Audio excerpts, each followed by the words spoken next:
एक ऐसा शहर जो कुछ ही सालों में पूरा पानी में समा जाएगा, क्योंकि समुद्र के बीचों बीच बसा शहर वेनिस हर साल 5 मिलीमीटर पानी में डूब रहा है।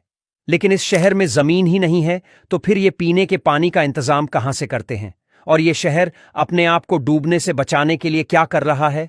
इस शहर में जमीन ही नहीं है, तो इनका स्वेज सिस्टम कैसे काम करता है? आइए जानते हैं इस शहर की सारी इंजीनियरिंग तकनीक के बारे में। रोमन एम्पायर के लोगों पर जब कई बार बेरियन ट्राइब्स ने हमला किया, तो वहां के लोगों ने समुद्र में बने करीबी आइलैंड्स पर भागना शुरू कर दिया। ये आइलैंड सहेली झील से बने थे, जिनकी मिट्टी इतनी नरम थी कि इंसान तक उसके ऊपर खड़ा नहीं हो सकता था। दरअसल लोगों ने ऐसा किया कि लकड़ी के तनों को ठोक ठोक कर अंदर गाड़ा, और 5 मीटर अंदर जाकर ये तने अपनी ग्रिप सख्त मिट्टी के साथ जमीन में बना लेते थे।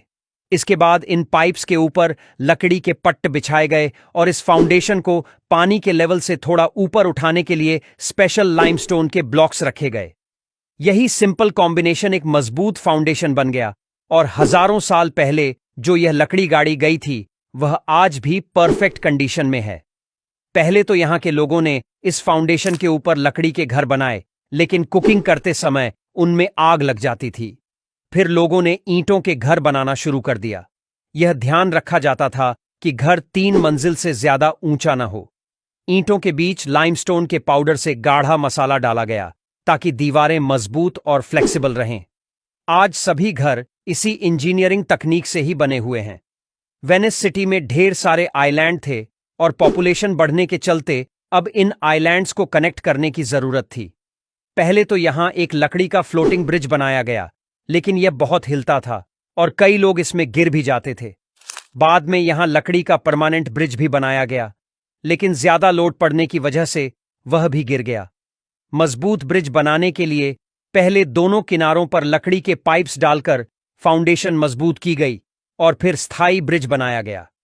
पूरे वेनिस में फिर इसी तकनीक से ब्रिज बनाए जाने लगे, और आज भी आपको यह ब्रिज शहर में वैसे ही मिल जाएंगे।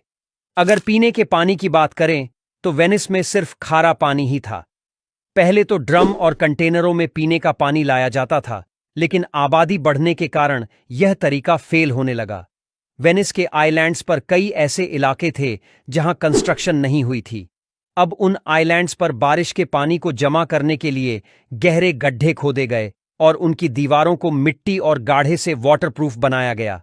इन गड्ढों में कुएं बनाए गए, जिनके आसपास रेत और पत्थर डाले गए, और फिर उसके ऊपर टाइल्स लगाकर प्लेन सरफेस बना दिया गया। उस सरफेस पर कुछ सुराख छोड़े गए, जहां से बारिश का पानी नीचे जाता और प्राकृतिक प्रक्रिया से फिल्टर होता। लोग इसी पानी को पीते थे। धीरे धीरे वेनिस में 700 से भी ज्यादा छोटे बड़े कुएं बन गए, और हर कुएं को 10 से 12 घर शेयर करते थे,